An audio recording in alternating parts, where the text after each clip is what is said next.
আমরা ১০,০০০ টাকার ১০০ টাকার যে বান্ডিলটা এটা বিক্রি করতেছি আপনার ৪৫০ টাকা। একটা ৫০ টাকার বান্ডিল বিক্রি করতেছি আপনার ৩০০ টাকা। একটা ১০ টাকার বান্ডিল বিক্রি করতেছি ১,০০০ এ ১৪৫০ টাকা। ২০ টাকার বান্ডিল বিক্রি করতেছি আপনার ২,০০০ এ ৫০০ টাকা মানে ২৫০০ টাকা। একটা ২০০ টাকার বান্ডিল ২০,০০০ এ বিক্রি করতেছি ৫০০ টাকা। আমাদের এই রমজান মাসে চাহিদা বেশি থাকে, কিন্তু এখন বর্তমান ব্যাংক নোট না দেওয়াতে এবছর আমাদের চাহিদাও নাই, ইনকামও নাই। দুই একটা ছিঁড়া টাকা টুকা পাইতেছি, কিনতেছি, ওইটা দিয়ে চলতেছি।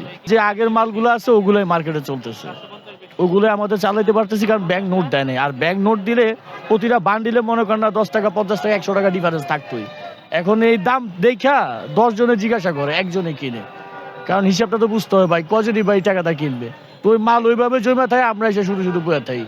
এই যে এই মাথা তুই মাথা দোকান দেন কটা কাস্টমার, আর এই সময় আপনারা এসে জায়গায় দাঁড়ানোর সময় পাইছেন?